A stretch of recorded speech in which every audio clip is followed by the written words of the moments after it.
Tonight on the Black Channel. Folks, since the very beginning, people have asked me, Jason, what are the Democrats going to do after their 2024 loss? I have been completely, unwaveringly consistent the entire time about what their response was going to be. Never changed it, never moved an inch. I said they are not going to change anything. Their strategy is simply going to be lay low, hope that Donald Trump screws up so badly that once again the ball is like tennis, the ball just gets hit back into their court without them being required to change a single thing. Now, they're just going to want Trump to be so undesirable that they win by default without altering anything. Now, some people were going after red herrings, and they were telling themselves, well, don't worry, the Democrats are having some introspection. They found some religion. I've said the entire time that is not the case. And now, what is the report that you see coming out? You have it reported in many news outlets. I've gone to the New York Times. Now, the DNC is scrapping its report, its autopsy of what went wrong in 2024. What? Ken Martin, the Democratic National Committee chairman, ordered the autopsy months ago, but is now said to believe that its release would be counterproductive for the party. Oh my God, bro. Oh, hell no, man. Yeah. I want to read to you some of the article here. I'm not going to read the whole thing, but I want to read to you some of it. I want to read some of it here. It says the Democratic National Committee is killing its autopsy of the 2024 election. Ken Martin, the chairman of the DNC, said on Thursday that he had decided not to publish a report that he ordered months ago into what went wrong for the Democratic Party last year. Party officials have conducted more than 300 interviews with Democrats in all 50 states to create a document that Mr. Martin had once pitched as crucial to charting a path forward. Mr. Martin will instead keep the findings under seal. Everything in government is about concealing things from you. That's just standard procedure now. It doesn't matter what it is. You're just not allowed to see anything. Mr. Martin will instead keep the findings under seal. He believes that looking back so publicly and painfully at the past would prove counterproductive for the party as it tries next year to take back power in Congress, according to a DNC spokesperson who spoke on the condition of anonymity to share the thinking behind his decision. Let me go ahead and show you all the critical part of the article here. This is the critical part of the article here on your screens. Here's our North Star. Does this help us win? Mr. Martin said in a statement. If the answer is no, it's a distraction from the core mission. That first sentence right there. He's telling you this is our North Star. In other words, this is our guiding light, our guiding principle. This overrides everything. This is the one thing that tells us whether we are on the right track, and if we don't see it, then we're on the wrong one. And he's telling you that their North Star is not addressing anything. It's not fixing anything. It's not adjusting anything. Their quote unquote North Star is quote winning. Not addressing the reasons that they lost. Their North Star is quote winning. And so he sees as pivotal to that mission, concealing that they have any flaws. They simply will not address it. Well, folks, if they're not going to address it, what they're saying is there are no flaws. That was just a big fluke. Kind of embarrassing and stuff, but they're doing exactly what I told you they would do. They're sitting back and saying Trump is going to screw up so badly, he will become so hated that the general public will have no choice but to pivot back to us, and they'll just have to take whatever we do. But we will not have to actually change anything about ourselves. We won't have to change nothing. They're going to say here that many Democrats want to move on from 2024 and keep the focus on President Trump. What? People, did I call it or did I call it? I was saying this before the election. I told you all the election, when the Democrats lose, that won't change anything. Remember, I've said this now for 4 years. Them losing isn't going to change them. Losing one election will not be enough. They are not going to say, hey, we're in trouble. They're going to just try to shake that off and wait a little bit, lay low, and then double down. I've been saying this now for half a decade, that would be their reaction. And what are they telling you? That's the plan. What I said 5 years ago, yeah, that's exactly what they're getting ready to do. Ain't no issue. Ain't no problem. We're just going to talk about Trump, Trump, Trump. You mean what you've been trying to do since 2016? Well, yeah, it worked in 2020. They have no intention of altering anything. They began the year demoralized, but now feel emboldened after the party's series of victories in November. There were no surprises, except Miami, and strong showings in special elections this year. So in other words, they're already back to politics as usual. No changes. They are disregarding any of your complaints. They're disregarding any of the losses and just saying, oh, well, it's time for the seesaw to swing back this way and the ball have come back to our court. That's it. They go on to say here, still, even if it is good politics to stuff the report in a filing cabinet, Democrats may well be avoiding self-examination and a chance for introspection. Others cheered the shelving of a document that was likely to divide the party's coalition. Coalition? What's the coalition? Quote, haven't we rehashed 2024 enough, said Daniel Wessel, a former communications advisor to the DNC. So in other words, one of these folk who were paid to tell them what were the right things to say, and we see how well he did. We just won a bunch of elections this year. That has nothing to do with the DNC. That has nothing to do with the DNC. There is also a lot of good to be learned from there. Success has many fathers. Failure is an orphan. The Democrats are not going to change or alter anything. They have already said we're going back to politics as usual. And I'll tell you one person who is very happy to hear that right now. And once again, people, I've called it the whole time.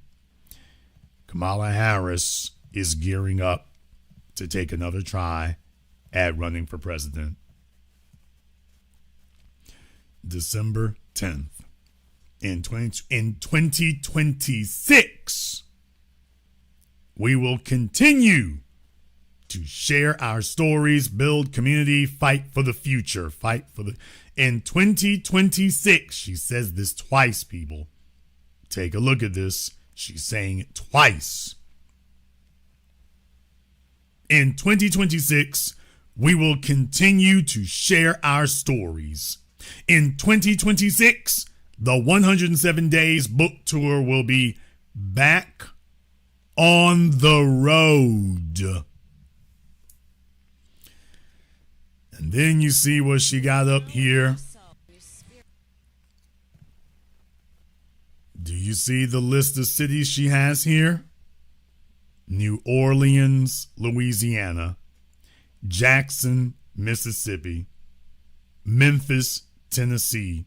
All these places with strong black populations for a woman who didn't do a damn thing and didn't become black till she wanted to become president. Do you see what she's doing? Richmond, Virginia, Greensboro, North Carolina, Charlotte, North Carolina. That's 2 Carolina states, y'all. 2 cities in North Carolina. 2 cities in North Carolina. How did North Carolina go for her when she ran for president? 2 cities in North Carolina. Columbia, South Carolina.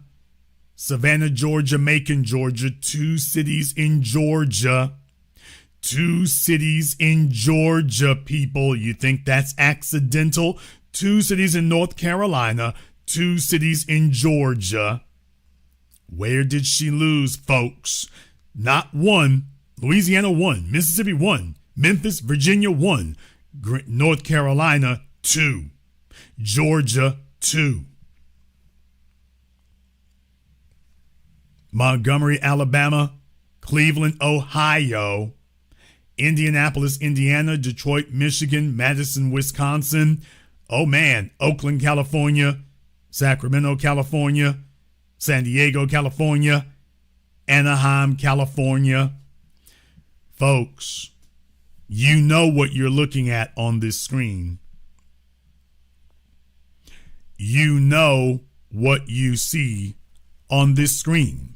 You know what this list is. For any of you who reviewed what happened during the last election, you know what this list is.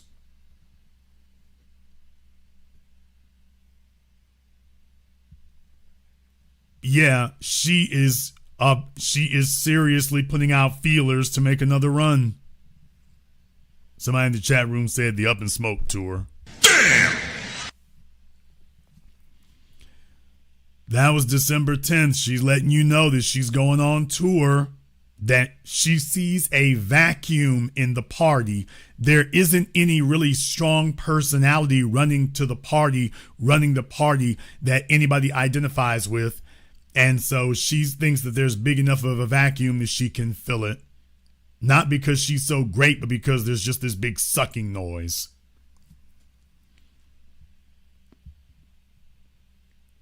December 14th, she talked about Bondi Beach. Talked about Rob Reiner. So they had to talk about that. But then, oh man, what is this? December 19th. Now, what is this? Americans want leaders who fight for them. What is this picture? Democratic National Committee. I thought you was chilling like a villain out there in California. Last week, I stopped by the DNC winter meeting to celebrate the wins we shared in 2025 and lay out how we fight against this administration and for our future. People, are you reading this? Do you see this?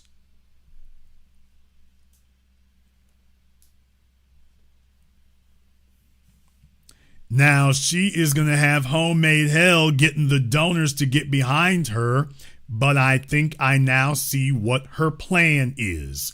Kamala, I said before that if she can't win, she wants to play the spoiler. And what I think she's doing now is what she did under Joe Biden, that when Biden stepped down, people were just like, well, she's the vice president, you got to go with her.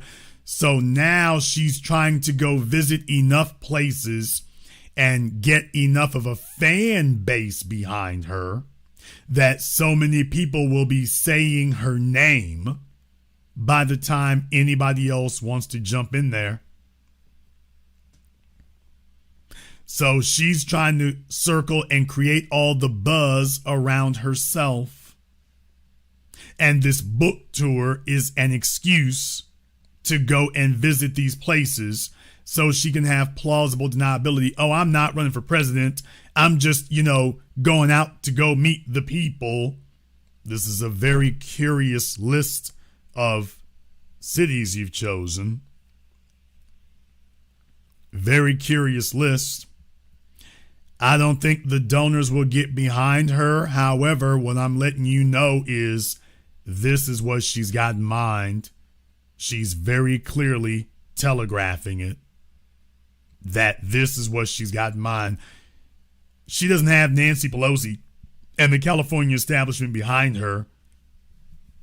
But what she's instead trying to do is test Gavin Newsom's gangster and see whether or not she can take enough support from him that he really can't rise and doesn't have enough room to breathe.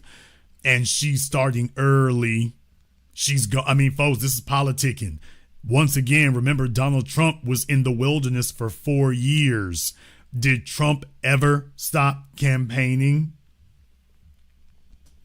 We've seen this playbook before, folks. When Donald Trump ran, after he lost in 2020, did he ever stop campaigning? Donald Trump even Kamala Harris said it, that Trump had been campaigning for president for 4 years. After the election of 2020, he didn't go low profile. Donald Trump was high profile, filing lawsuits in your face everywhere you go. He was campaigning for 4 years. So I'm telling you, hey, Kamala Harris has decided to rip off his homework.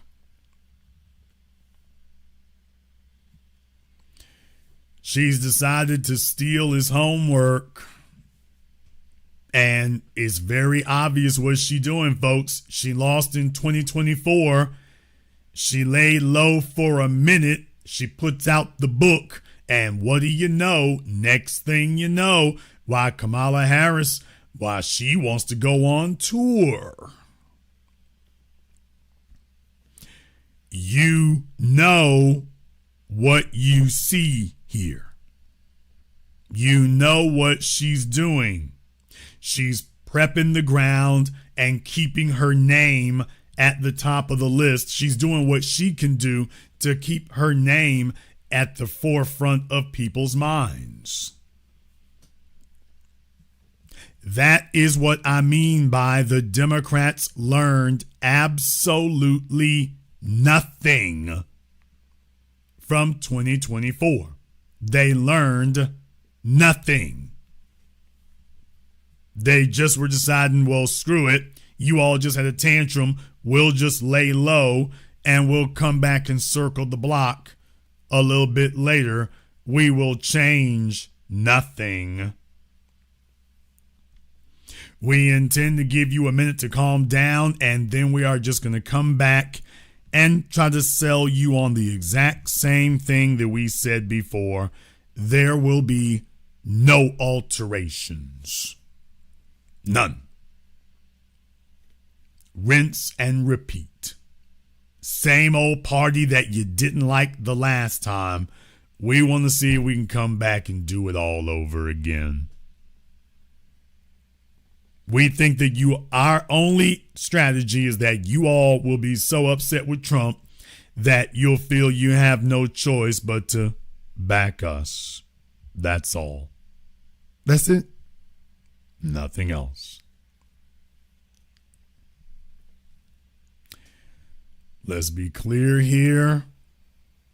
The Democrats are going to come back and they are going to tell everyone that the future is trans and we need all the illegal aliens you can carry. Open the borders. Give away your money. Let Wall Street run everything. Let's be clear.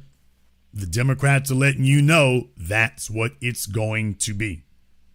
Everything that Joe Biden did, they'll just see if they can keep it on the hush a little better than Biden. But other than that, no, there will be no changes. We're going to come back here. Black folk, you need to just vote. You need to stop complaining. Hey, black people, the last time you didn't support us, that ended with Donald Trump in the White House. So if you don't support us, you are voting for Trump, and look at all the chaos he was wreaking. That's all they're preparing for. That is it. That's it. Please be aware that's the only thing that they're going to offer. That's all. That's all. Just a repeat of everything you didn't like the first time there. They're just hoping that, well, hopefully there's enough folk watching it. We don't have to worry about that. Hopefully there's enough folk who don't care and ain't watching and paying enough attention to it. Want to throw something up here, and like I say, of course, this is coming from Fox News and the regime. I mean, the administration. So take this for what you will, but this is what they're saying now. This is what they're saying now. They're saying that the Department of Homeland Security says ICE and Border Patrol have deported more than 600,000 illegals from the U.S., with another 1.9 million leaving the country on their own, marking a dramatic shift in migration trends. These efforts have led to the first year of negative net migration in over 50 years. 2.5 million, the total number of illegals that have left under Trump, or so they say. Or so they say. And even if that is true, because the environment is no longer as loving, even if that's true, I very much question it from this administration. I very much question it. However, even if this were true, the number could be much higher if you go and arrest all the white men who are employing them. Damn! I mean, if you really want to get rid of the illegals, why are you not arresting all the white men who are employing them? All the landlords who are housing them? If you go and scoop them up, including Governor Pritzker of Illinois, if you go and grab them, the problem takes care of itself. So this right here is some of that, mafia family shooting at each other without actually attempting to destroy the mafia. These are the crime families. Sometimes they have to have a couple of wars in between, but they're not having wars over will there be a mafia. They're only fighting over who will control it. But if you want to get rid of the illegals, go grab the white men who are employing them. There's far fewer of them, and you cut the head off the snake and the body dies, but you don't see anybody doing that. So, like I say, I don't really believe this at all, and I don't think this is going to satisfy the right-wingers, America Firsters, Groypers, or any of the other assorted clown car that they have in their party. But, I mean, we've all noticed that there are fewer illegals. We've all noticed that. We've all noticed, I mean, there's still a lot of illegals out there, but traffic is lighter in LA. It's lighter in Dallas. It's lighter in Atlanta. The freeways are breathing a little bit better. So clearly, some of these numbers have fallen in a number of areas. Very clearly, New York City, very clearly, I can't say nobody's left because, the freeway is a whole lot smoother than it's been in my lifetime. So very clearly, some folks done had to hit the bricks and bail on out. Clearly enough. So, okay, but the numbers could be even better. The numbers could be even better, and please remember that Kamala Harris, she's not going to drop anything. If she were to get into office, first order of business, bring over every illegal you can find. Open the doors, let them storm in, just like they did when she was president. Only thing she will change is to do even worse than they did the first time. And that's the reason that ultimately I don't think she can win anything, because right now, this doesn't really mean anything, Kamala. You're not being asked any serious questions, Kamala. So you're going in front of friendly people and friendly audiences that you have handpicked. Very easy for you to sit up here and say how great that is, and you're sitting back and feeling the breeze. Yes, that's very easy, but the bottom line is these are very friendly audiences you're talking to. You're just preaching to the choir. You haven't had to answer a serious question, or much less worse, remind people of why they don't like you.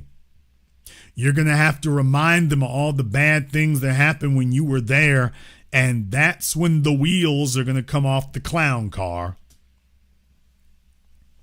That's when the wheels are going to come off the clown car.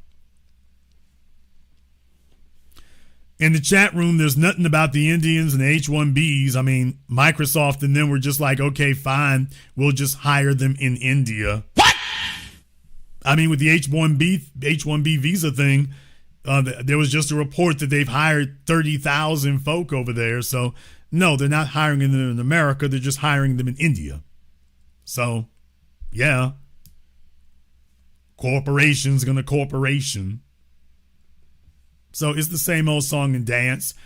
It's not that they're doing anything radical. They just want to get the lowest price they can. This is the way these folks operate. They play hardball not because they're not going to pay. They're playing hardball so they can get the lowest price they can. They just want you to panic and act like if you don't give them everything you want, folks are going to suffer. No, it's not. No, it's not. In any case, though, you see what Kamala's doing. You see what she's prepping the ground for. You see what she's trying to instill here. I know Nancy Pelosi's probably out there on a bumper somewhere, so she's trying to get enough groundswell of support for herself so that she can overcome that. And so is the rest of the party. They're not going to change anything. They want you all to say, well, yeah, we're going to let in all the illegals, but wasn't Trump worse?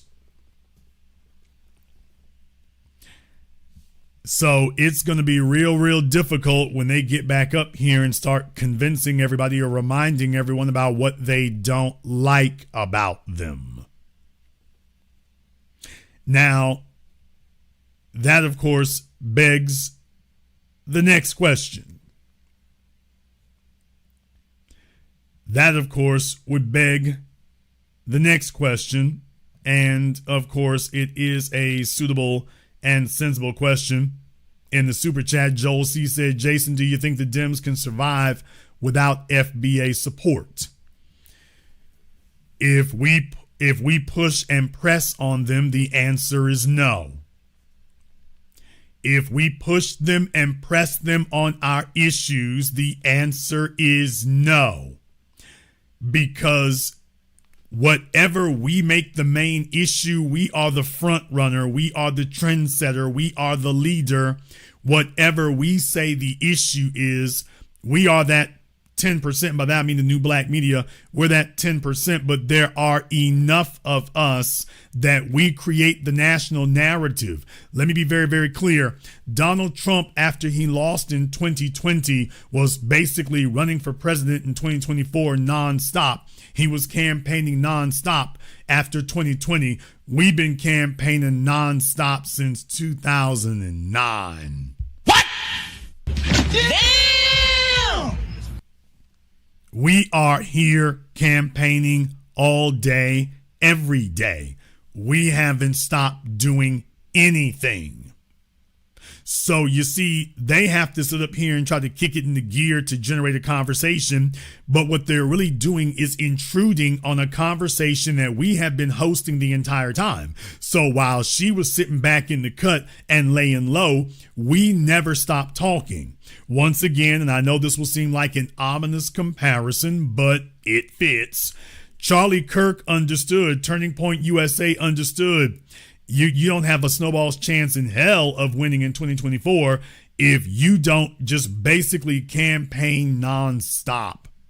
That was what Turning Point was there to do, was to keep the home fires burning nonstop so that you change the national conversation. And by the time the election cycles back around, now you have to speak on these issues that you set the ground for, because that's what was happening while the politicians were not running for anything. While they were off making bogus legislation, you've been out here starting conversations and creating conversations and cultivating conversations, which in turn create the national narrative. When the politicians do show up to run for office, they are now stepping into the middle of a conversation that was already in progress. So what that does is put tremendous pressure on them to address the topic you were already discussing. The national media has made it a point to give us a wide berth right now. And I'm telling y'all what's happening. The national media gets it. The Democrats don't. The national media is scared. The national media is scared of what we're going to say or what we're going to do. So you see, the national media, they did a little bit of howling after the election, like I said they would. I said what they were going to say after the election, and they did. Rolling the bowling ball. What has he been complaining about? I told you who they were going to blame it on. But what they've also realized is they better not talk too much smack. They better not get too flip at the lip. Yeah, they really want to do that slave master plantation, yelling at us thing. But now they realize, you better not get too flip at the lip, because you're no longer dealing with the civil rights generation. They're all dying out. What the national media is starting to accept is that something that I talked about 2 decades ago, it is no longer on its way. It is now officially here. That generational divide. Gary Chambers was on Twitter today, I think it was, talking about that. Gary, you're only a couple of decades late to what we've been talking about, and you got to get credibility on that, dude. So, but in any case, welcome Johnny come latelys to the party. We've been talking about it forever, so sit down and take a seat. When I told you all that you can't trust and you got to watch out for these old niggas. And I was the one who started it decades ago about, hey, look here, we don't have to respect the olders, only the elders, and you got to earn elder status. Folks, we're no longer pushing the line anymore. It's no longer forbidden or verboten anymore. You can't just sit up here and say, respect your elders, and everybody say, well, you right, respect the elders. That's deaded. That's done, buddy. You can't trade on that one anymore. You're not going to be able to use the shaming tactics of that right now. We're the ones in charge now. Rolling the bowling ball doesn't get to sit up here and just say, okay, we got all the senior citizens to dead folk and that'll run the day. They don't run the conversation anymore. The national conversation is now being conducted by us. And we did not ask for power. We walked up and we have seized it and taken it. We are not afraid to call out the old generation. We're not afraid to call them out, and we're not afraid to tell them, move aside. We are not going to support any of your dead, irrelevant issues anymore. We have an agenda, and that's the only thing we're pushing. We don't care who loses the election. This is what it's going to be. Recently, and you all know I am certainly no fan of hers, although, by the way, you want to hear it from a little girl lost who at least is doing the necessary things you probably need to do to seize power. Old Candace Owens over there, when little Tim Pool was upset, talking about she was going to cost the Republicans the 2026 elections, and Candace, in a very masterful move, told Tim to his face, I don't give a damn about the 2026 elections. Might not be great politics for Republicans, but that was fantastic power grabbing for herself. That if you will not stand by the principles, she doesn't give a damn about elections. That makes Tim look like what he is, a flunky and an ass kisser of a party. Makes her look like she transcends politics. Very smart marketing on her part, at least. But you all understand that she's late to the party. We've been saying that now for summers and winters. We've been saying that now forever, that we don't give a damn about an election. We said that in 2016, 2020, 2022, 2024. We've been saying that. That's the mantra we've been saying. So even over there on the right, they've been scared to say that right up until now. We're telling folks forever here, we don't give a damn about your elections. If you are not on the right side of history and the right side of events, to hell with your elections. We took to the streets after they killed George Floyd. What do we show you? It ain't an election year because our survival is not on the ballot. Our survival is not up for a vote. We're not here to convince you if we deserve to survive. Our survival is not up for a vote. We're not going to vote over whether or not we have the right to survive.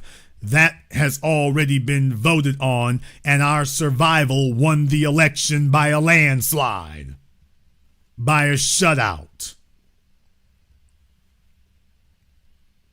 We do you the courtesy of discussing an election, but our survival is not on the ballot. So once again, we don't give a damn about their elections. If our agenda is not on the ballot with a political party, to hell with your elections. I've also told you all here before that, remember, the Democrats are not going to take any of this seriously unless they lose 2 presidential cycles in a row. If the Democrats lose 2 presidential cycles in a row, they will then they will begin to take the threat seriously. When they realize and accept that winning a governor's race in some off year, some off election year, that don't really matter. All these symbolic things that you think are going to help jazz your energy back up. If they lose 2 presidential elections in a row, that's going to shine a light of day on them, and all this other side stuff doesn't matter. When that occurs, then they will take the threat seriously. Jason, how do you know this? Because this is what they did with the greatest paradigm shift in American politics, the election of Ronald Wilson Reagan. When the Democrats won the White House with Jimmy Carter after the Watergate Republicans debacle, here came Ronald Reagan. He won by huge numbers. In 1980, he won by even bigger numbers in 1984. And then his vice president won in 1988. So you had over a decade-long dynasty. And what was the Democrats' response to that decade of being shut out? William Jefferson Clinton and the New Democrats, who basically were talking like reskinned Republicans. Why did the Republicans lose? Only because of the economy. That was it. That was all. Well, the economy and a war in the Gulf. And that was it. If it weren't for those, the Republicans likely would have won again. Would have been harder than beating Mike Dukakis, but they likely would have won again.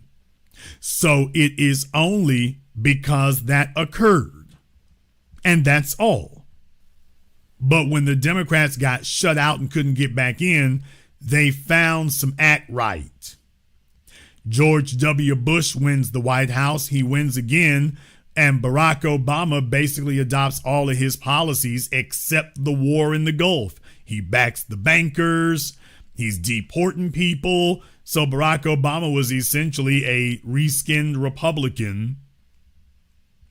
Blue Lives Matter, back the blue bill.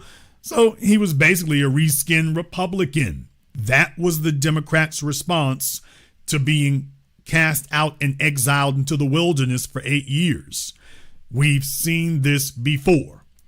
If they lose in 2028 and you draw it directly to a lack of black support, that will then finally begin the process. I didn't say complete it, but that will begin the process of letting them know you can now lose elections in perpetuity. If you ignore us, you will be sent out to continue losing elections into perpetuity. So just understand, if they get that damn double knockout, then they're going to start questioning everything, and all of a sudden they will not be so shy and so coy anymore about addressing the actual issues. All of a sudden they'll stop stuttering about it, and they'll have to just break down, and you know it's going to be a great big gigantic, damn it, all right. What do you niggers want? Just understand, it'll be that. They will not be happy. They won't be doing it with smiles on their faces. It'll be very begrudging and very resentful, but it'll be that. It'll be that. Cohesion is the thing, folks. Cohesion is the thing.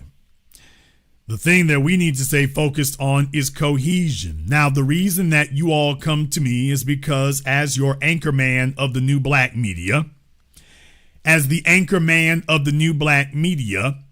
you've come to me because you've come to depend on me for my prognostication. Look it up. You've come to me for my ability to forecast how the events will play out. You come to me because I think you found that I have a pretty reasonably reliable record of being able to forecast how the events are going to play out. So I'm going to say this to you bluntly. If we are able to raise our profile within the next 24 calendar months, we can have a much more significant impact. You're going to have to, because the Democrats are going to throw every dollar and dime they can at burying us, at drowning us out, and telling people that the issue is everything except what we say it is. They're going to try to recycle the same old garbage. They're going to tell you that the issue is housing. They're going to tell you the issue is we don't have enough housing. They're going to tell you that. And the issue is we need to take care of the illegals. They're going to just try to recycle the same old stuff.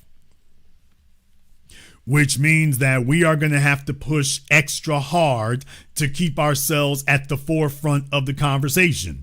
Which means we're also going to have to do a lot more work to agitate. When I say being out front, we're going to have to do more work to be front line. Politicians are going to have to know that we are out there, that we're talking to the people, and that these are the issues that dominate everything. We are going to have to hold more programs. We're going to have outreach. You're going to have to be on Twitter. We're going to have to work very hard to keep this at the forefront, because the Democrats are already letting you know that they're going to put every dollar and dime into promoting the idea that they didn't do anything wrong. There's only one problem, that you elected Trump, and that's the only thing that was wrong. That's it. They're going to tell you that's the only thing that was wrong. So we are going to have to work extra hard to keep ourselves at the forefront and to keep our agenda in the front line. They are going to try to use their money and the media and their access to bury us and to drown us out with the same old garbage they've been saying. That's the problem. So I'm letting you all know, yes, we can pull this off, but we're going to have to put some work into this. We're going to have to put work into this. Jasmine Crockett is out there and whatnot, and we're going to have to not be afraid to cry aloud and spare not, as the Bible says. We're going to have to be able to cry aloud and spare not. In the chat room, Frank All right there. So glad, Frank, 6845 IFY. I'm so glad you asked that. So glad you asked that right there. Let me go ahead and get the Zoom link up here for you, since we all know that you're asking that question in good faith. And I'm very, very glad that you asked that. Let me go ahead and get a Zoom link up for you here. And you can go ahead and call me up directly. There it is in the chat room. Let me pin that to the top of the chat room there for Frank. So Frank is going to go ahead and give us all a call up on Zoom so that he can ask that question directly to the source so that everyone can hear him ask that. So glad you asked it, and we will be equally glad to answer it. Very, very happy to answer that for you. No problems whatsoever.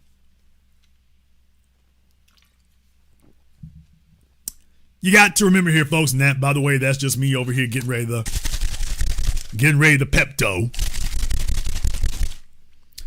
Just getting the Pepto ready. You know me, I take my Pepto by the shot glass, not by the spoon. But in any case here, you all have to understand that folks out there are worried. Folks out there are shook. Everything's up in the air. The Democrats have had a few things go right, but that doesn't mean that folks love them. Need I remind you, like I did in 2023, I told you all, the Democrats better not tell themselves they got this thing sewn up. A lot can go wrong and a lot can happen within 6 months, and that's exactly what occurred. That's exactly what occurred. So the Democrats understand that this is not going to be a cakewalk. It is not going to be a cakewalk, and they are not going to just walk in. If the Republicans had a real candidate in Virginia instead of the bedwench in chief, they would have won re-election. The problem in Virginia was that the Republicans chose a Supreme Coon to run. That was the problem. The problem in Ohio is that they've chosen Vivek Ramaswamy. Vivek Ramaswamy. That's the problem. If they chose a real candidate, they actually have a much better chance of winning. Let's be clear. In Miami, it is not that the Democrats won Miami. It's that the Republicans lost it. They didn't have a real candidate to run. That's all that happened. They didn't have a real candidate to run. So do not misinterpret the actual events. The events are, oh, y'all didn't really have a candidate to run. If you did, it would have gone differently. So don't sit up here and deceive yourself into thinking that the Democrats are doing great things and knocking it out of the park. That is not what's occurring. The Republicans are not holding their corners. They're not properly defending their corners. And you know, in the game, if you don't defend your corners, you're going to lose your block. That's what's happening. No, for some strange reason, Frank hasn't called in to talk to me yet. So just understand, folks, I don't have to beat their arguments. I mean, I do. But this is how things are different. You see, on these old platforms, you can sit up here and you can say crazy things, and you just hope that folks look at that and it would be a one-way conversation. It's not what it is today. Not what it is today. What it is today is when you say things, there's going to be a two-way conversation and you'll have to actually defend those things. That's where these folks are going to lose. They're going to lose because they're not defending it. Rolling the bowling ball can't fight us, and the reason he can't fight us is because Roland can't defend his points. So he can be a Democrat shill and ass kisser to the nth degree, but his points get destroyed. His points get defanged and destroyed because he's refusing to defend them. You see, you got to run the gauntlet over here. I said this before, folks, and history has borne me out. We are the growth stock because we are the independents. We are the moderates. Roland is talking to the choir. The best he can do is, quote, get out the base. What he's not doing is talking to the folks who will cross over and vote for Trump. So you see, Roland isn't taking any votes from Trump. The best he can do is get all the gruesome grannies out to go get on their walkers and waddle their way down to the poll. What he's not doing is grabbing any new people. He's not poaching any votes from Trump. What made Trump deadly was the fact that he could poach voters from Kamala Harris and Joe Biden. Kamala Harris and Joe Biden couldn't poach a damn thing from Trump's side of the fence. Bill Clinton was deadly because Bill Clinton was able to poach voters from George H.W. Bush. He was able to poach Republican voters. Barack Obama was able to poach Republican voters. Donald Trump was able to take Democrat voters. So you see, if you don't have a straight line to those in the middle, well, you're going to be very limited in effect. You're just going to be, and here's the issue. You're going to be out there fighting with the other Democrats who have got their little grift of mobilizing the base. But the problem is you're not very good at talking to the base, and even to the extent you are, you're missing the middle altogether. You're not taking anything from your competition. So these folks are making it very clear they just want to rinse and repeat. Please understand, when the Democrats come back, they're going to come back with all the chicks with blue hair, bull rings in their noses, all the females wearing overalls and Timberlands, and tell you that that's what the issue needs to be. When the Democrats come back, just understand they're going to tell you that's the issue. Oh, yeah, and what we'll do for the black vote, well, we'll see if we can have a commission to study what we're going to do about housing. You mean those $500,000 houses? The median home price in America is $450,000. You mean that? That? Oh, yeah, we'll get you a 50-year mortgage. They have no intention of altering anything, and that's going to be the headwind going against them, is their straight refusal to address these issues. However, that only works if we get the noise up loud enough. So 2026, y'all, we got to make sure we keep the noise on them. We got to keep the noise on them because they're going to do their best to ignore this. They're going to do their best. They're going to try. They are scared and they are worried, and they should be. They're scared and they're worried, and they should be. You see, for those of you telling yourselves J.D. Vance can't win, you are stupid and wrong, because the issue is not J.D. Vance. The issue is, by the way, do you think he's the only one who wants to run in 2028? The Republicans have a better chance of getting somebody with some sense after their party defects from Trump, which is now currently in full swing with Congressman Thomas Massey and Congresswoman Marjorie Taylor Greene. The revolt and the insurrection is in full swing. So the Republicans are already amassing for a post-Trump world.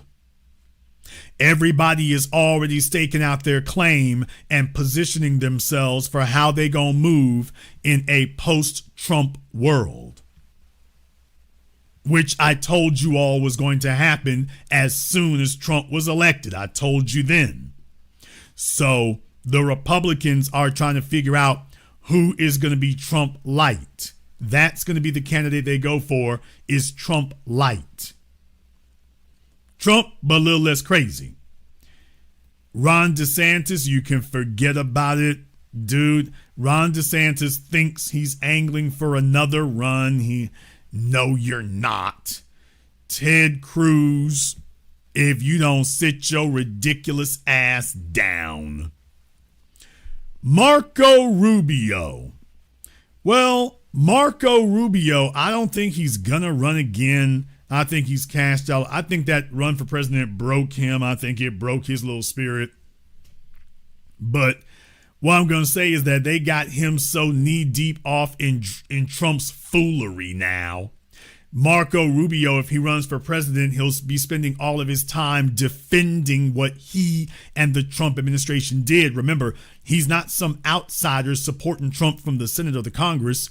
He's part of the cabinet, which means Trump's policies, whichever way his policies go in popularity, so goes Marco Rubio. Marco Rubio, if he runs, he will be spending all of his time trying to defend Trump's record. It will go about as well for him as it went for Kamala Harris defending Joe Biden. So Trump handcuffed Rubio to him to make Rubio unacceptable and unelectable. So he's out before he even started. Forget about it. Josh Shapiro is flying below the radar. He's done a couple of interviews. It didn't go well. Go check your headlines. Shapiro has done a couple of interviews. It didn't go well. Israel is going to be an albatross around his neck. So Shapiro has a big headwind in front of him, and the interviews he's done didn't serve him very well. Same thing for old Governor Wes Moore up there in Maryland. We already covered that. It's like, dude, problems for you. So the Democrats don't have a strong bench. They don't have a strong bench. They don't have any quality players that the public can't wait to see. And the folks they're sending out there keep vomiting on their tie and stumbling over their shoes on their way out to the middle of the three-ring circus. So there's the issue. And that's why I'm telling you all, the Republicans have a far better shot at finding somebody more articulate and sane who'll say, hey, I'm going to ease off the gas from some of the craziness of Trump than the Democrats are going to find. I think the Republicans are going to have an easier time of that. The problem for the Republicans is that Trump is going to torch the brand. He's going to make the brand toxic, which is what he's currently in the process doing. He's currently in the process of making the Republican brand toxic. That is the problem for them, is making that big ass headwind. But the Democrats should not be deceived or deluded into thinking that it's going to be a cakewalk. It will not. Marjorie Taylor Greene, like I say, hey, y'all, just follow the timeline. Take a look at what she's doing. Follow the timeline. Look at the moves she's making. We already covered that, but look at the moves she's making. So other folks out there getting themselves into position for how they're going to move and operate in a post-Trump world. Some of the old hands, they think they're going to circle back around. They will not. Everyone already saw what you had to offer. It ain't going to work. And there's the crazy part about it, folks. The Republicans, what they need to do is look at Vivek Ramaswamy. The problem is Vivek is not trustworthy, but what Vivek is now doing, that's actually the correct thing to do. The Republicans need to spend the next 3 damn years doing it. They won't, which is why their fortunes are going to turn for the worse. That's what's going to get them kicked out of the White House, is they need to be spending the next 3 years having a super heavy outreach movement over here on our side of the fence. Instead, they're just doing like the Democrats. Let's just mobilize the base. Let's just worry about that. Let's just see if we can mobilize the base. So the Republicans are not doing themselves any favors. What they need to be doing is do like Trump. They need to be in campaign mode. They need to be coming and talking 24/7. And the talking to us does not mean you come tell us what we should want. They don't go in front of AIPAC and tell AIPAC what they should want. What they tell AIPAC is, we stand with Israel. Okay, well, Democrats and Republicans, you need to be over here saying, we stand with the FBA freedmen. And deal with it. That's what you need to be saying. You need to be saying that over here with your whole chest. If you can only do it for one other group, don't expect to be supported. Trump won not because he was so great. Trump didn't win the election. Kamala Harris lost it. She was in the lead and she lost it. And this idea that you can keep screwing up and keep failing upward, okay, we're about to put that to the test. However, you might disagree. Therefore, the link to the Zoom is now open, and you are more than welcome to give us a call on Zoom. Don't see old Frankie boy over here on Zoom yet, so I figure the cat got his tongue, but yeah, let's see if y'all can figure out where Frank is, since apparently he's gotten stage fright or cold feet, so that's not a good look for your position. If your position is so weak that even you're running from it, that's your first clue that that was just a bad position to have in the first place, by the way. That was a bad one to have in the first place, by the way. So, with that being the case here, we're going to go ahead and open up the Zoom. You all are more than welcome to go ahead and give us a call. In the meantime and in between time, I want to thank everyone, and I do mean everybody who has contributed to support tonight's program on PayPal, Super Chat, Venmo. Shout out to Miss Nancy King. We will complain until the checks are out. Anti-black hate crime bill gets passed and direct deposits have been added to our bank accounts.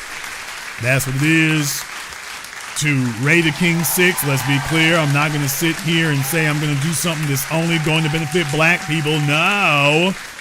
And that is a quote that will live in infamy. Shout out here to Paulie in the super chat, Joel C, Wayhep, my man Mr. Richburg, thank you very much for your support here as well. To Najee, thank you here, Mark B, everybody else here, Bonham and everybody else, thank you very much for your support. We're going to take a very brief non-commercial break. When we come back, we will take your calls and more. This is the Black Channel. Be the teacher, knowledge on the block. Got the kids learning, minds open like a lock. Books and skills from the east to the west, bringing education. Okay, before we do that that's actually a bit of a misnomer. Let me see if I can. That's actually not correct there. It's technical difficulties. Let's go ahead and try that again.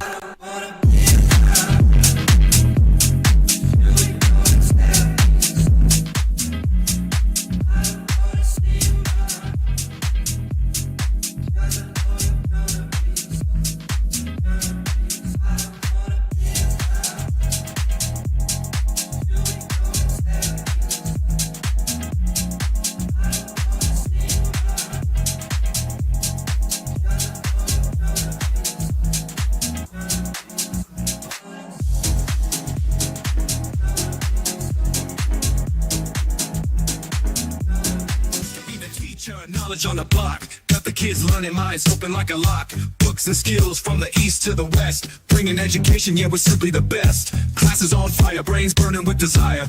Innovation driving like a tire through the mire. Math, science, history, we got the whole range. Kids hitting new heights, teachers making a change. Just to be the teacher, stacking up the grades. Future bright shining, no need for no shades. Got the youth thriving, moving up the ladder. Smart and sharp, brains growing fatter. Lessons so lit, yeah, they stay in a blaze. Every mind sharp like a sword in the haze. Mr. B in the house breaking knowledge chains. Education kingpin, we ripping the games. Mr. B the teacher.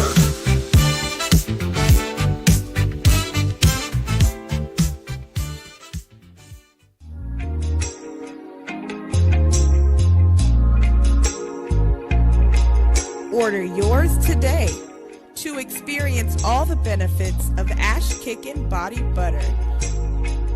With skin so smooth and soft, you'll thank us for it. Shop Ash Kickin' online. That's ASHKICKIN.com.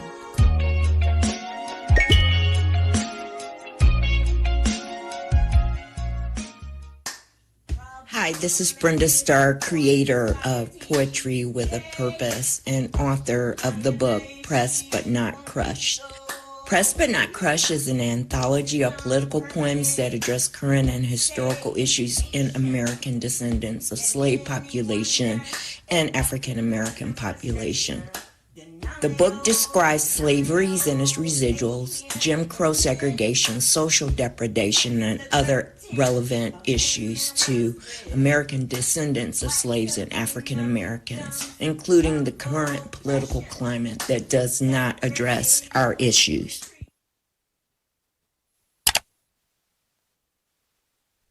This is the Black Channel. I am your host, your brother, your humble servant, the Black Authority. Very glad to be with you all here this evening in our last full weekend of 2025. Last full weekend of 2025. If you missed the Christmas Day broadcast, of course, you missed a lot. I'm getting rave reviews over that, so folk really loved that program. They really, really did. And I just basically touched on anything and everything I wanted to talk about that night. A little bit off the beaten path for what I usually do, but took that as an opportunity to go ahead and do that. So, yeah, that was one thing that was going on there. Real briefly, before I go any further forward here, there is one thing I do want to...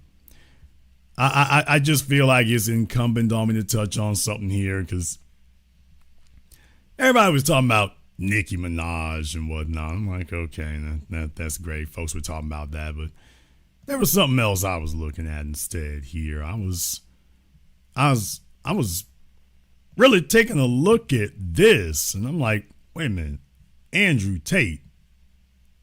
Andrew, really? The biggest mistake in boxing. Andrew Tate stands tall with his hands down, so Chase attempts to catch him with a crazy uppercut, but he keeps his lead hand to his chest. I mean, is Andrew Tate giving the mama? I mean, he saw that fist coming. He was so stunned, he didn't even move his hands. He just closed his eyes and hoped for the best. Y'all. I mean, he closed his eyes and just hoped for the best, man. You can see him. He sees it coming, and all he can think to do, he can't even move his hands. He's just gonna let the man have him. He just closed his eyes and just Andrew, oh boy, chin out.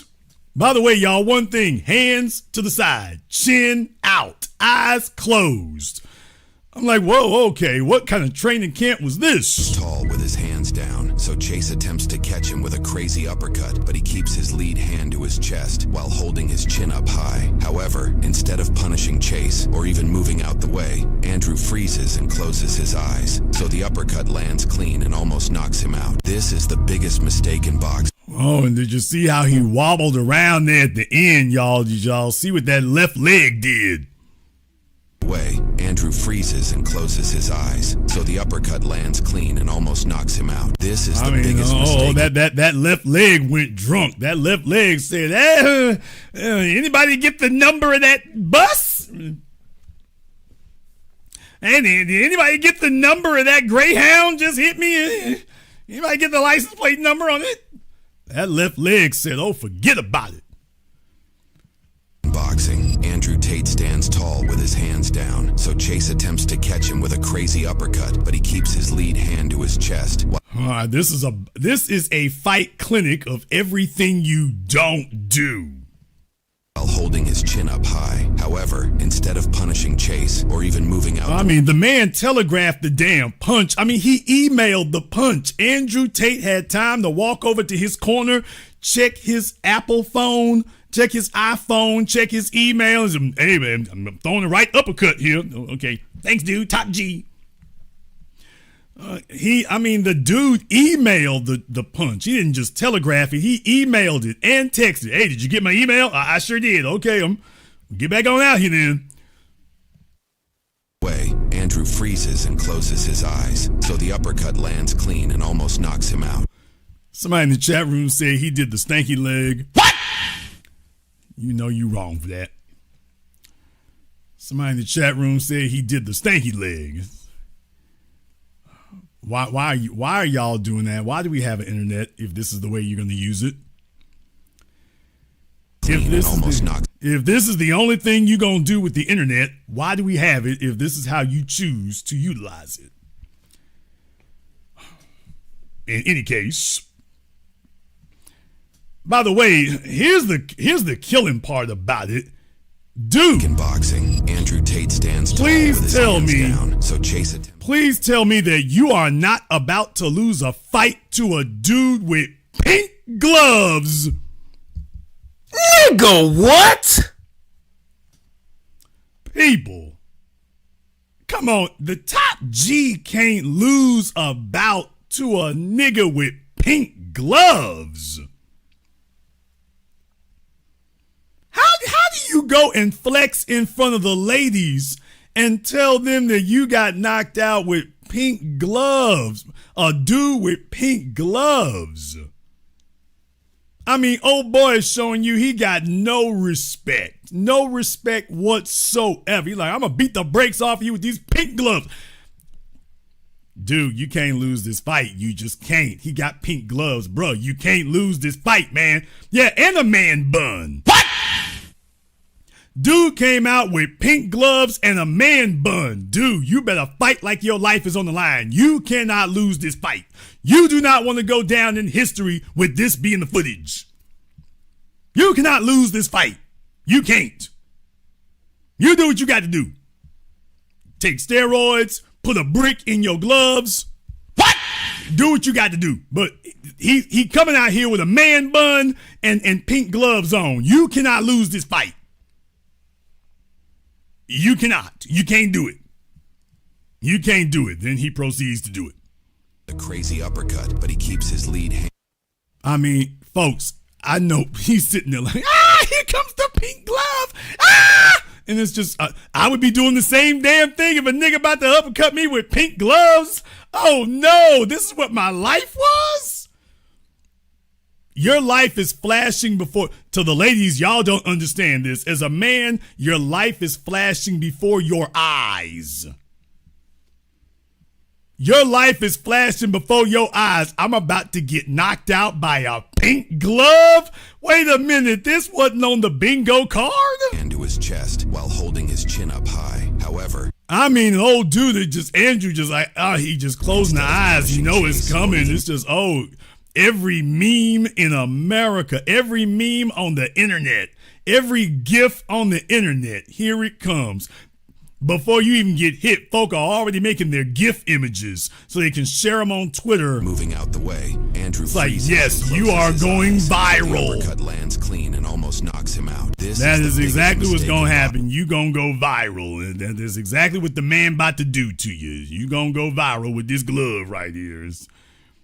Okay, a pink glove, y'all. A pink glove. If I were Andrew, I have it in contract with me. He can't wear no pink. No pink. I'd rather he wear turquoise than wear pink.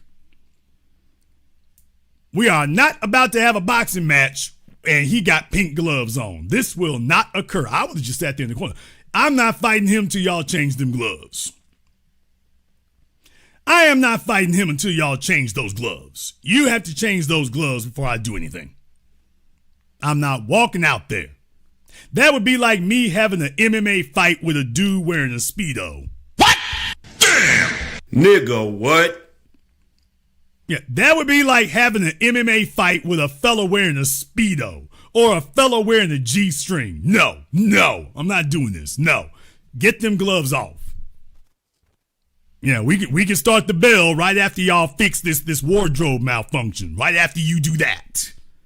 You did not tell me that you bringing me here to fight a fellow with pink gloves. No. So in any case, hey, you all thought you had a rough year. Yeah, between him and Jake Paul, the rest of y'all thought you had a rough year. You are not going to be spending the rest of your life with people having a pink glove gift of you. So you might have had a rough year, but I assure you it wasn't nothing like this. I assure you it was nothing like this. Your year has been rough, but there were no pink gloves involved. There was nobody beating the hell out of you wearing pink gloves. So count your blessings. Do not be ungrateful. Count your blessings. All right, let's go ahead and get back over here on the Zoom for me right quick. Let me see if we can get up here on the Flex. Brother Elijah's up here on Zoom. All right, Brother Elijah, what's on your mind? All right, good evening, big one to you, big brother. Brother, I got two questions, and I'm gonna land my plane. This whole thing about Israel, I kept thinking about this for a long, long time, but I could be wrong. Israel's not gonna last forever because the whole simple fact, Israel, if you want to be technical, it is on stolen land. What's your thoughts about that? That's the first part of my question. Practically all of your current nation states are on stolen land, brother. So that's okay. What else you got? Oh, okay. No. Name one that isn't. No, of course. It's just that I was asking this because Israel technically is like the youngest nation, and how they got that, I was like wondering, is the Arab world possibly gonna one day rise up on them? I mean, they've already done it twice. The real issue that you have in the Arab world is a lot of them have gotten very affluent, they've gotten very rich, and what you're finding out is that they're very tribal. So there's the reason why that's not working. Back in the 60s, when the Anglo empires were imposing Israel on the Middle East, that was the last time it really struck a nerve with them. Right. But in Dubai, they built the Burj Khalifa. Now they want to go build the Jeddah Tower. So they're not in a war arms race. They're in a real estate arms race over there, man. They got the palms and stuff. They want to be the number one destination for shopping. So that's what they're on now. Right. That's what they're about now. So they could go deal with Israel if they were concerned about something else other than hosting, the next, Louis Vuitton fashion show. That's their that's their priority now. Yes, sir. Yes, sir. And then the second part of my question was what you originally discussed in tonight's broadcast about this whole autopsy of what happened to the Democrats in 2024. I think what you said was right. They're going to have to lose. It's not that I think I know what you're saying is right. They're going to have to lose at least 3 presidential elections. My thing is, though,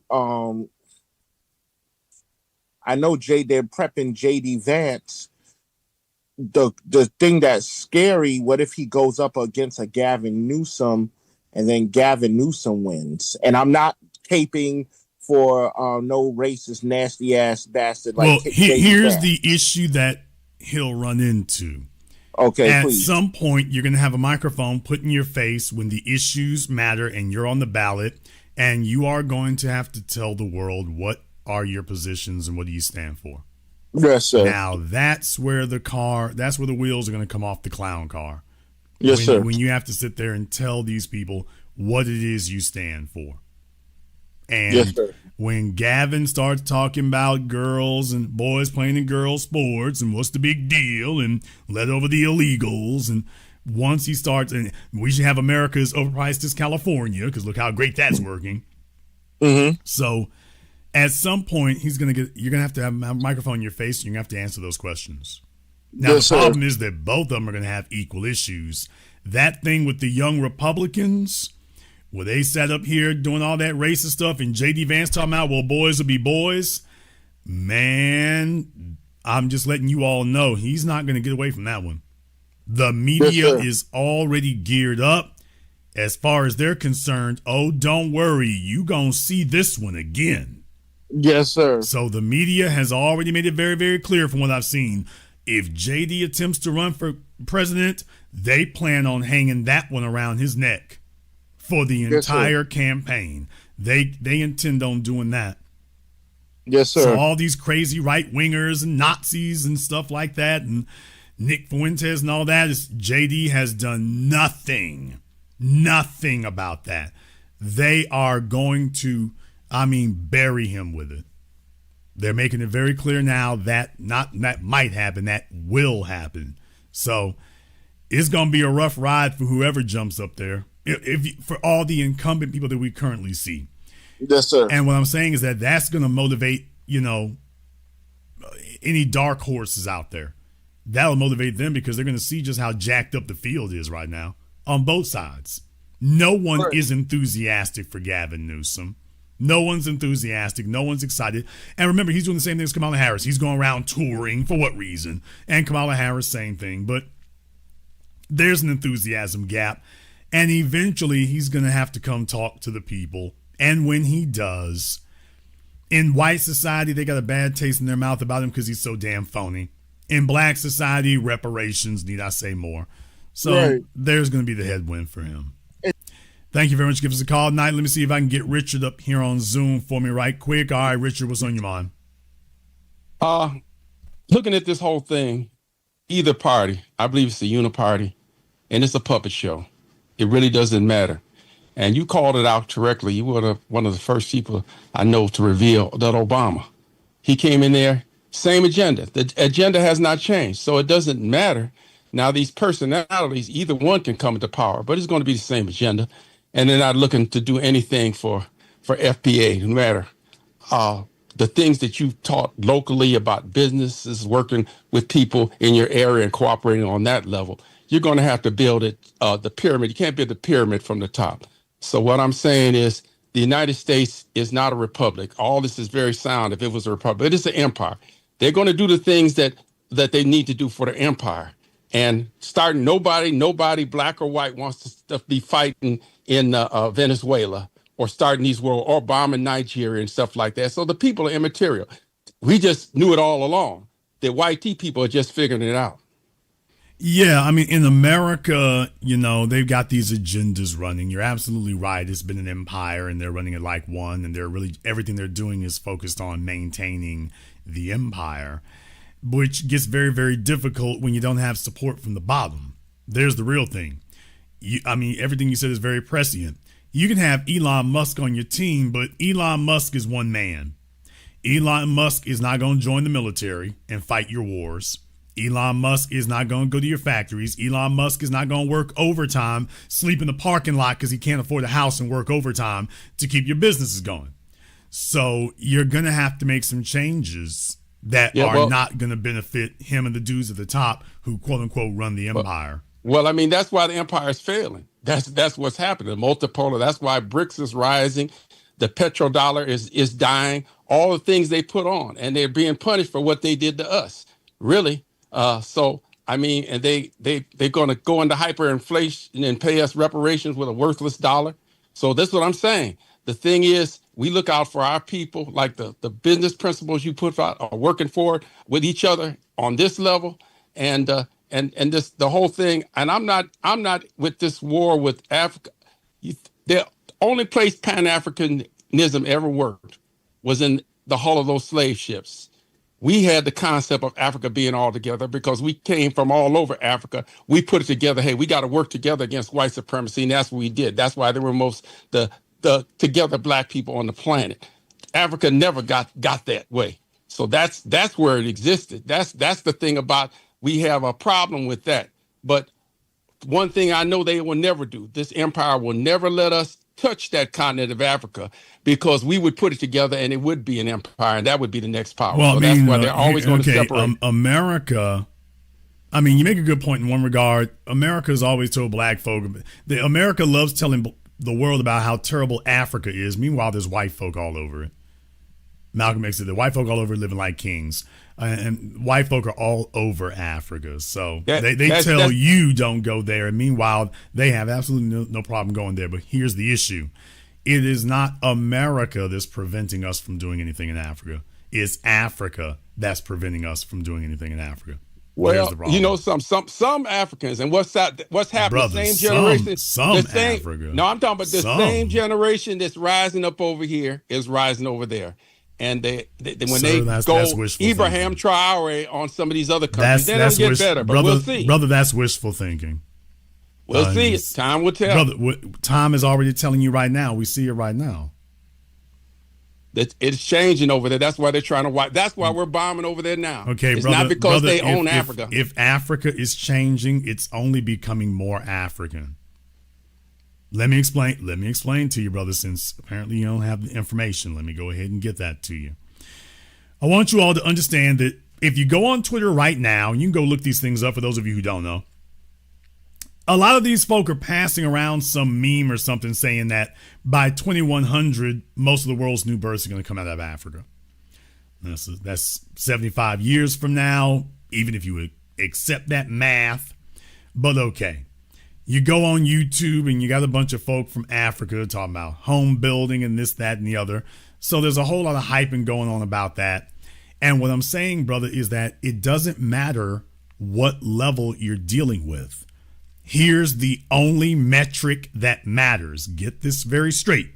This is the only one that matters. You have an internet where they have no problem and no difficulty whatsoever hurling insults and epithets at us across the Atlantic. Those are Africans, and we got them over here. Okay, too. Brother, watch yourself now. We don't talk over the host. Let's not do that. Okay. They have no problem using that internet to send those messages. What we don't have is you don't have anywhere even equally as strong as an outreach effort. There is none. None. You can't find it. You can't make believe that there is one. There isn't one. They're not reaching out to us at all. You can't show me one significant movement of that anywhere. It's not in our media. No, you'll never see it in this media. Okay, so I did not say media. Doing it. I didn't say media. No. I'm saying, where would you hear about it if it's not in the media? And brother, let me try this again. If they can get in touch with us on Twitter to hurl insults, they can damn sure get in touch with us to say, hey, let's chop it up. Well, they got the same problem over there that we have over here. No, they don't. No, they do not. They got a black government over there, sir. They have a black government, black currencies, a majority black population. You have a black nation, a black constitution. Sir, you just said they got the same thing as us. That is a lie. They have a black nation and a black government and a black constitution that was written by them. If their constitution is deficient, that's a them issue. They can't even blame that on the colonizers. They are trembling at the colonizers and the guns. Sir, they're still doing that. So all that ass kissing and bed winching, that's trembling under the colonizers? Yep, trembling under the and the generations that's doing these coups is rising up against it. Same thing. The ones, quote, doing these coups, brother, okay, even to the extent that there's one or two, I'm so sick of hearing about Burkina Faso, but if y'all got to hang your hats, if you want to hang your hats on something, these are coping mechanisms, but you know what? I'll walk there with you just to show you, by the way, and those coups are leading to what? They're leading to sovereignty in those states and getting a hold of their natural resources. Okay, but they're not doing that for our benefit. They're doing it for their own. Well, the problem is here is that we can't own anything here brother, that they can't take away. Again, them folk you trying to applaud for sitting up having a little protest over there. The bottom line is you're not in camaraderie with them. They're not in cooperation with you. They're not doing a single thing over there in conjunction or cooperation with you. And they don't want that to happen, and that's why we get this rift. Okay, a lot of that is engineered. Yeah, right. And the they is the Africans. That's the they is the colonizers. That's why the governments are splitting out. This U.S. is trying to. It's an engineered rift. Richard, how old are you again? I'm an old nigga. Okay. I'm old enough to remember that they recognized when you said when you were a boy, and the Iranians took over the embassy. Okay. I know that the Iranians recognized that, hey, the FBA, they didn't call it that. They let all the black people go. So basically what you're articulating is neo-Pan-Africanism. No, Africa isn't ready for what Pan-African was. Right. So. Africa wasn't ready for it. And that's why they keep flagging it in our faces. What you're articulating is we were ready for it, but you're articulating a warmed over neo-Pan-Africanism. They're late to the party. No, brand new, brother. They're not late to anything. They're abandoned the party. There's a new you world sitting by order the punch bowl waiting for them to show up. They're not late to the party. The punch bowl was here. This government is going down. That's what I'm saying. Okay. We're trying to get an upgrade on the Titanic. It's not going to be here to be something to pay us reparations in any currency that's worth anything. Do you know how long we've been hearing that? Not very long, because we were on top of the game. We've been hearing that since now. 1980. We were on top of the game. We've been hearing that now. Unipower in the whole world. Sir, we've been hearing that since Elijah Muhammad was running the Nation of Islam.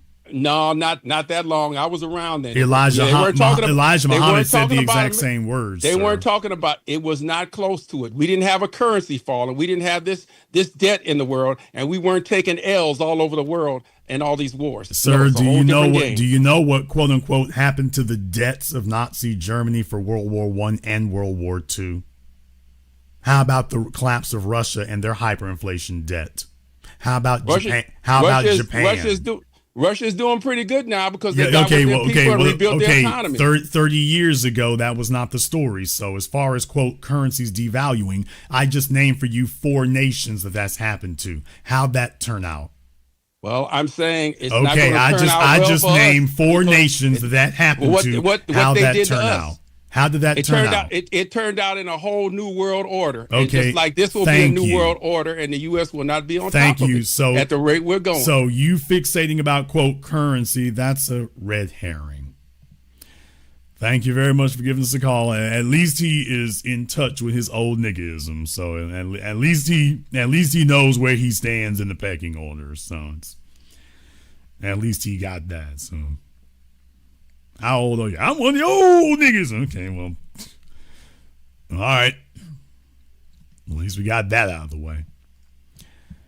All right, let me go ahead and get Blanco up here on Zoom. You know, the folks talking about Babylon gonna fall, Babylon gonna fall. I'm like, you don't understand how currencies work. You don't understand how currencies work. You don't understand how devaluations work, bankruptcies work. It's all right.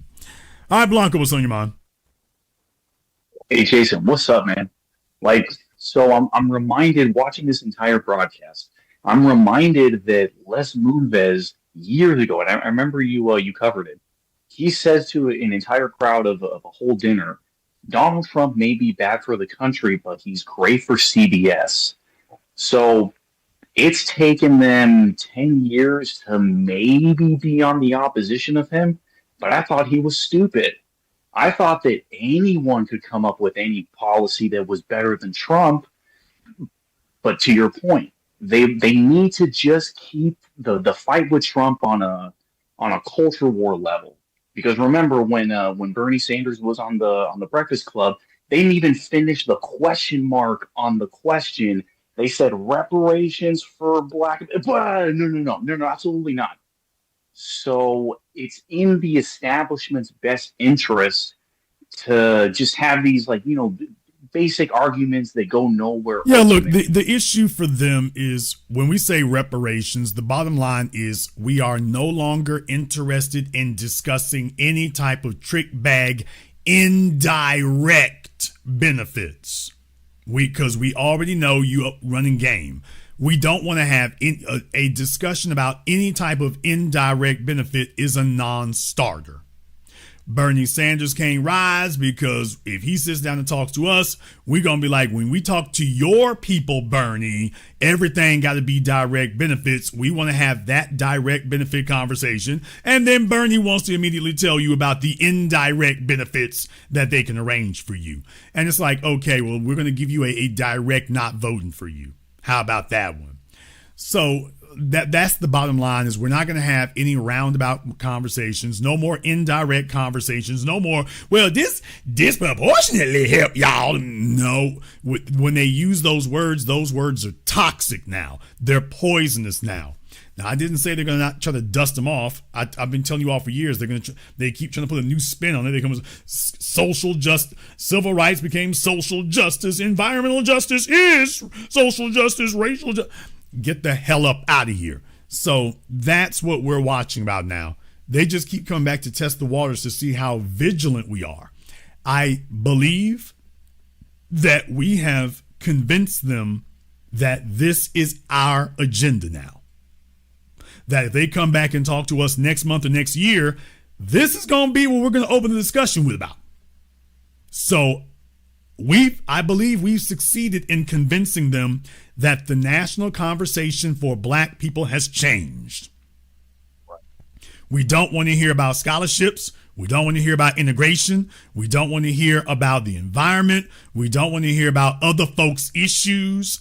And we do not want to hear that what you're going to do for us, well, just trust me, bro, this indirect thing, it'll trickle down to you. It's like, okay, this is trickle down garbage. If Reagan was wrong for that, you wrong for that here too. I think that they've gotten that message. Now their full-time agenda is, how do we circumvent it? How do we get around it? How do we end run it? How do we trick bag you into thinking we're dealing with it and we're really not? That's where they're at today. And that's what we need to look forward to. So the conversations about the direct, we want to discuss exactly what are you going to directly do. And it's only going to get worse for them, brother, because Trump has been the worst thing that's happened because he's done direct things for folk. I mean, he's bringing Afrikaners straight over here. I mean, at that point, you can't claim what you can't do for us anymore. And you can't claim it's an abuse of power. Trump's abuse of power all over the damn place. So he made it worse for them because now you're going to tell us that you're going to do less for us than Trump did for his people. I need to vote for you, and you're telling me straight up from the beginning, by the way, I'm not going to do anything for you much as Trump would do. Really? That's a hell of a campaign slogan, don't you think? I'm not Trump. Don't vote for me. Like, if we're talking just numbers and merits, we're not even talking morals at this point. The Holocaust only happened from 1938 to 1945, as far as the concentration camps and whatnot.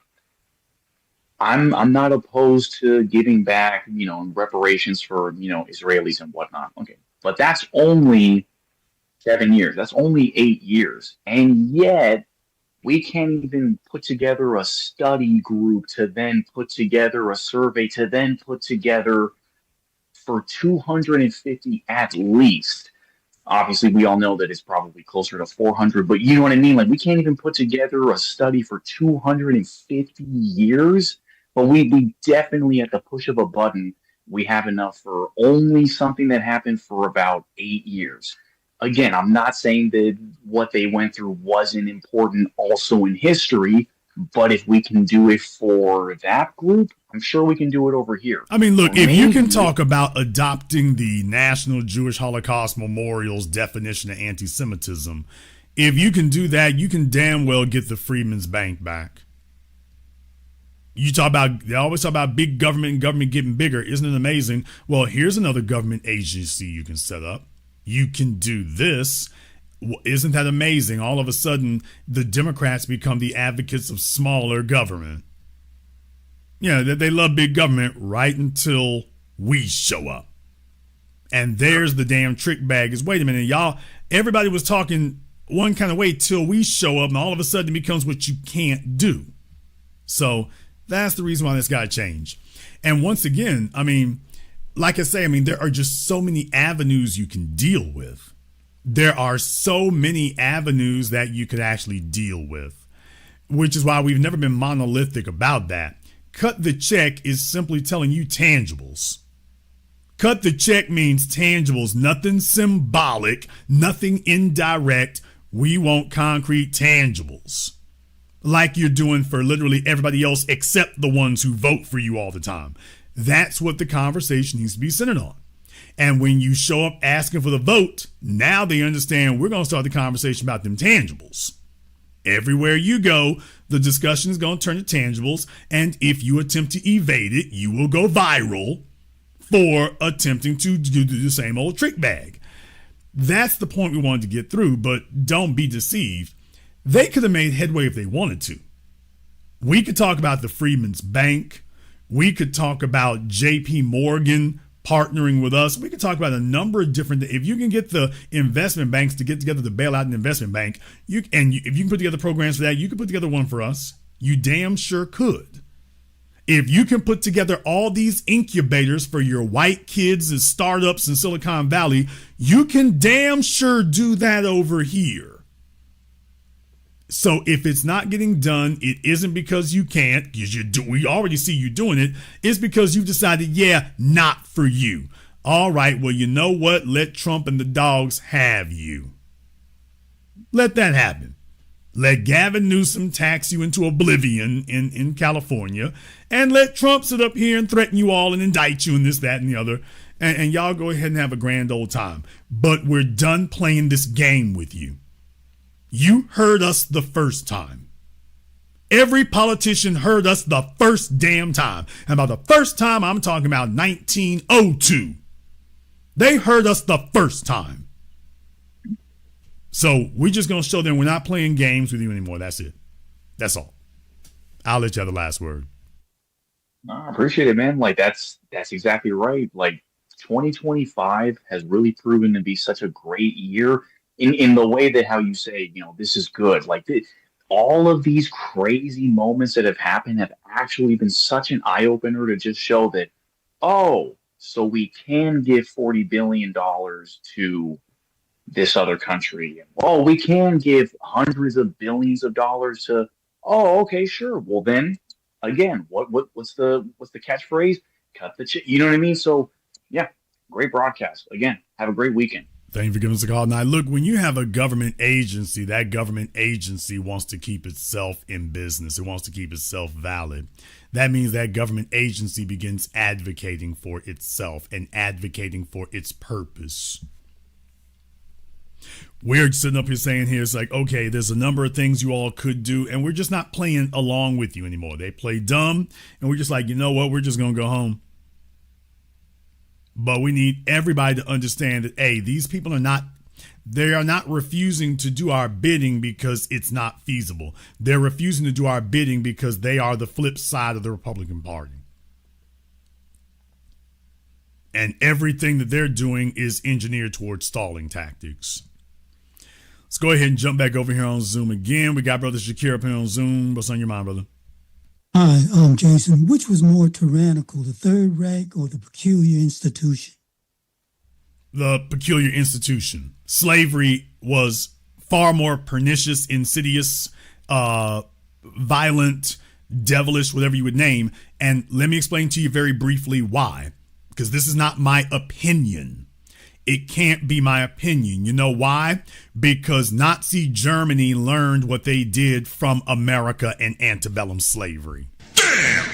America taught Nazism to Germany. Germany did not teach Nazism to America. America's unique form of white supremacy, the Nazis specifically said, yes, you can create an Aryan ethno-state because they're already doing it in America.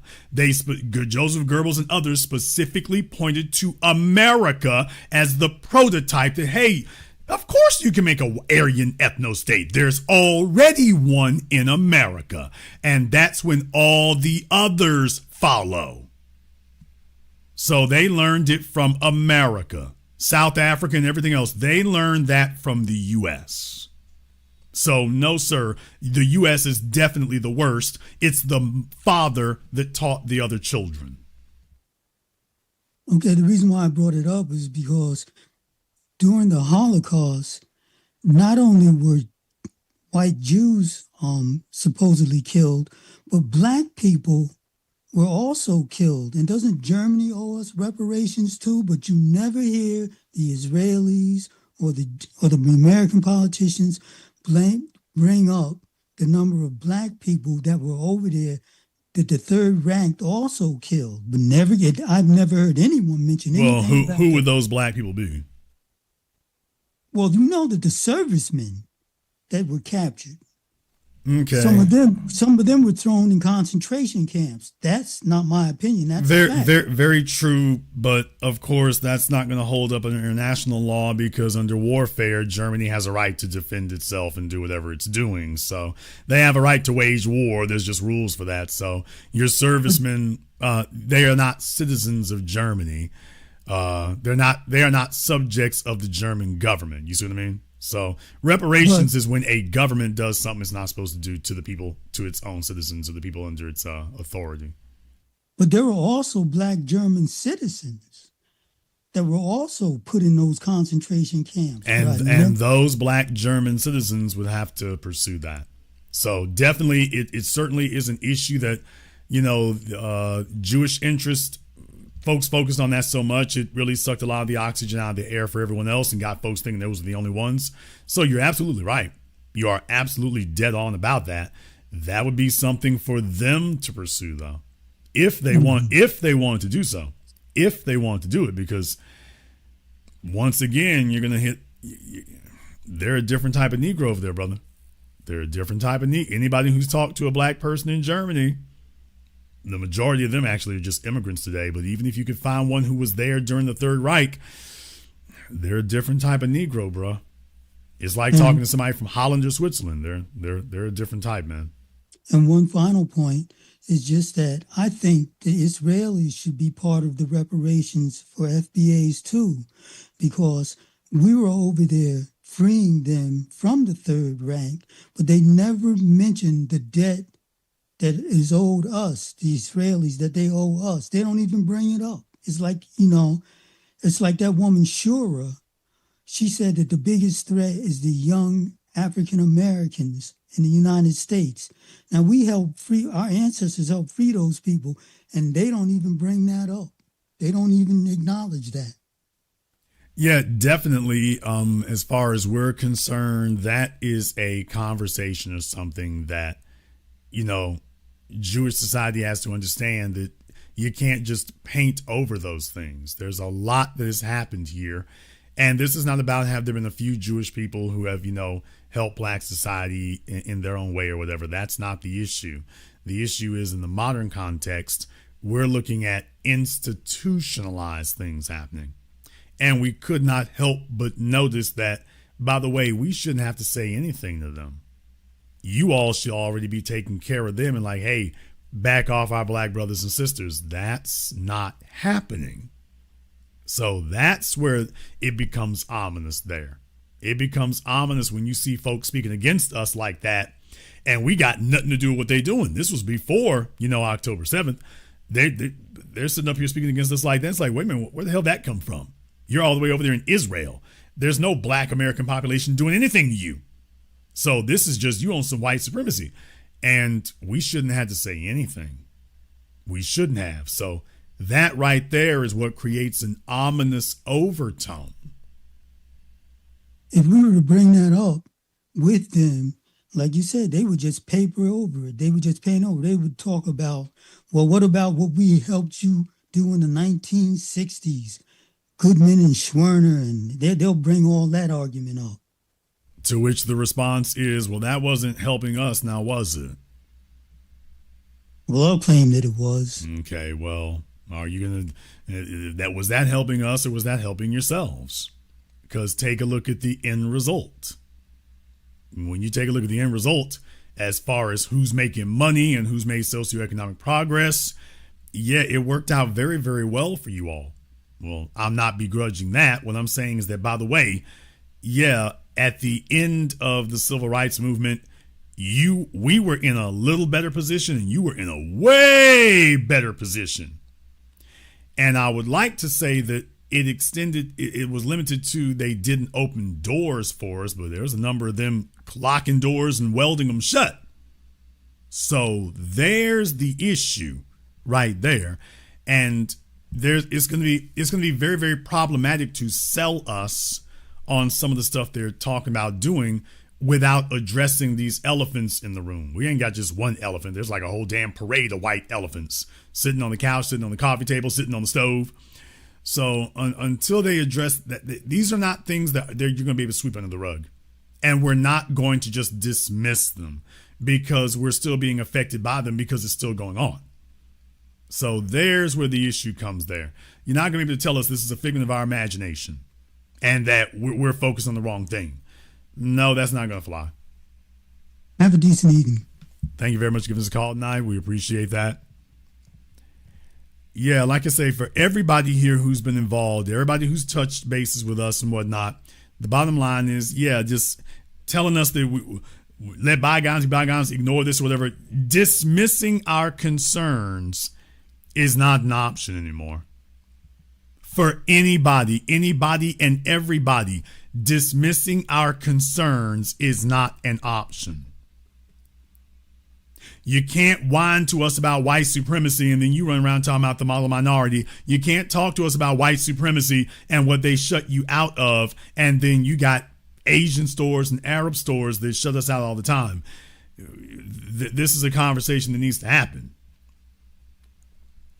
Everybody and their mama gatekeeps their communities, and then we show up and whatnot, and we're supposed to be an open house.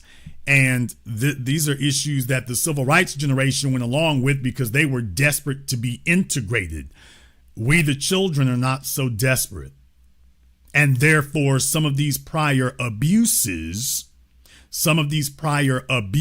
and excesses will not be tolerated. So there's going to have to be a realignment. I've been all over California, been all over Los Angeles. I don't have an issue. Y'all see me at the corner of Rosecrans and Central. Shout out Tamburger, which is an experience I think everyone should go through, the life or death experience that is the drive-through at Tamburger at Rosecrans and Central. Damn! By the way, no, I'm not overstating it. If you want to go to a tourist attraction that will test your nerves, yeah, that's the one that Suge Knight ran the dude over at, by the way. But yes, sir. If you want something a little bit off the beaten path, yes, sir. Just you want a death-defying tour stop in California? Yeah, Compton, Tamburger at the corner of Rosecrans and Central. I have been there. I have survived. I have survived the experience. Shout out Piru Street. What? By the way, because when you come down Central, you gotta come down Piru Street. You gotta pass Piru Street when you're coming down Central. So shout out. Yes, sir. As soon as you try to go through their drive-through, you're gonna be like, oh hell. Soon as you try to do that, you're gonna be like, oh, we are not in Kansas anymore. We are not in Kansas anymore. But what I'm saying here is that shout out to all of them, and they get down how they get down. Do what you do. That's fine. But I couldn't help but notice, I'm just saying here, the reciprocity has been sorely lacking and missing, and folks been playing us for a fool for that. And we're just saying, hey, wait a minute. For the rest of y'all, you might not owe reparations, but you do owe reciprocity. For the rest of you, by the way, you might not owe reparations, but you owe reciprocity. You owe reciprocity. Jewish people made plenty of dollars off of black folk. From the Harlem Globetrotters. What? To the ink spots. Damn. We can go down the list to Michael Jackson. Damn. Need I say more? I'm not talking about bigwigs. I'm talking about at every level. Jewish people are eating real good today off the strength of a bunch of black folk who didn't get nothing out of it. Need I remind you? Now, maybe you don't technically owe reparations, but you definitely owe reciprocity. Yeah, I mean, we can talk about housing or anything else, y'all. Asian people got everything from us. Refugee assistance, starting up their stores. Your stores are in black neighborhoods. You ain't nowhere near white neighborhoods. Your economic foundation is built on our steps. It's built on our pavement. Maybe you don't technically owe reparations, but on the strength of what I just named that you've been getting the benefit for the last 70 years, you certainly owe reciprocity. We have not been going around erecting barriers, erecting laws, going to court, undermining Asians. There's not a single black person who has filed a single black lawsuit targeting Asians as a group. Not even one. Asian society cannot say the same thing. They cannot say they're not targeting us. So that's got to be addressed. We are not initiating and moving the machinery of government and the courts to target Asians. We are not moving the machinery and the mechanisms of the government to target a single Asian person. We're not taking anything from them. They cannot say the same thing where we are concerned. They are activating and mobilizing the government to target us on multiple levels.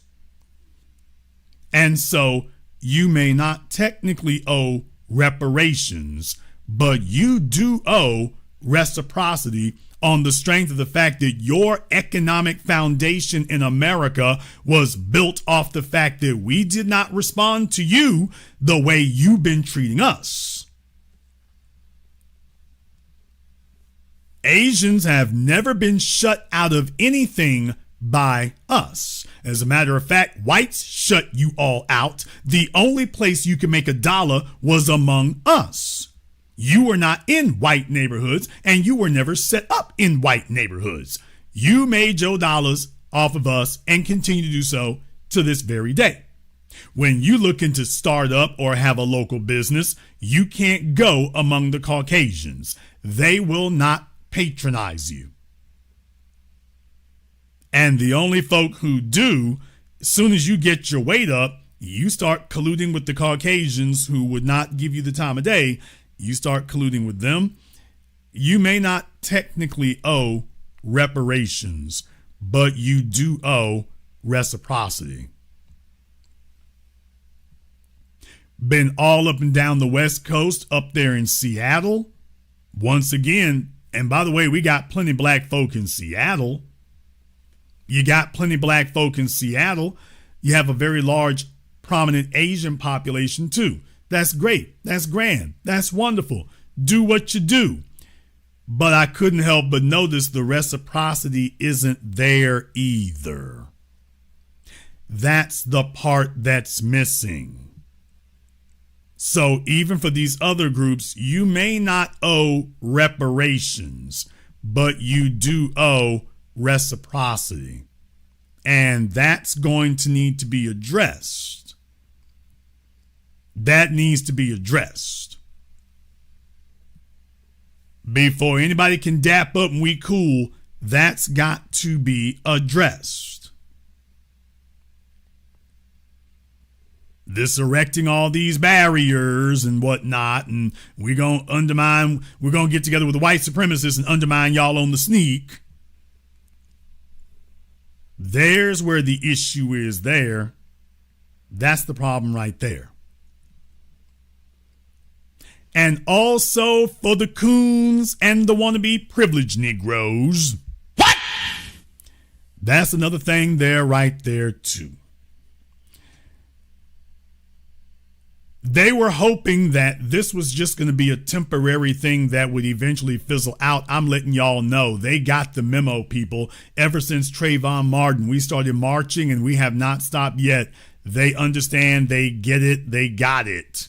They understand that this is the new normal. There has been a realignment of the American social order where the descendants of the American slaves are concerned. We are no longer the civil rights generation, nor are we pushing or promoting the civil rights generation's agenda, nor are we pushing the civil rights generation's ideology. Showing up at the black church carries zero weight. Showing up at the black school carries zero weight. Talking about how black people need to wait, that's going to get your ass run out of here. Barack Obama can't come and talk to the streets. That's why he showed up at a barbershop and Kamala Harris got her ass broken. He can't talk to the streets. Neither can Michelle Obama. They can't talk to the streets. Yeah, they're hella worried. And they should be. You're hella worried, and you should be. Hiding your heads in the sand about 2024, just understand you ain't got to talk about it. You don't have to talk about it, Democrats. If you do not want to admit your mistakes from 2024, just understand those who do not learn from history are doomed to repeat it. And all you're really going to do is kick the can down the road, but your refusal to learn from your mistakes of 2024, all that tells the world is you are destined to repeat it. We are not one more fish fry away from coming and kissing your ass. Nigga, please. If you all are sitting around telling yourselves that you're just one more fish fry barbecue plate away from us coming and kissing your asses again, you are going to be sorely mistaken. That's not gonna fly. But you can play dumb if you want to. I told you before, we can do this the next year and the next election year and the next election year after that. We can just keep doing that. If you want to do that, that's fine. But this is the new normal. And if we cannot all be equally comfortable, we will all be equally uncomfortable. We're going to go ahead and wrap things up here tonight. If you are new here to the Black Channel, welcome to the Haven of Intelligent Black Thought. We do this every weekend, holidays, as you've seen here, some days in between. Click that red subscribe button, click that notification bell, join us each and every time that we're here. If you haven't been to our website, Black Channel Films, check out our groundbreaking best-selling documentary work. That's blackchannelfilms.com, blackchannelfilms.com. Want to send a shout out here to my man, Mr. Cocaine. I don't know why I do that, Mr. Cochran. Not cocaine, it's Cochran. Shout out, Brother Cochran here. To Sister Sarah Goodwin, thank you very much for your support here as well. We appreciate that. And thank you to all of you who tuned in tonight's program. And this concludes this broadcast of the Black Channel. I am your host, your brother, your humble servant, the Black Authority. And until next time, my brothers and my sisters from around the world, remember, black is the future and the future is uncompromising.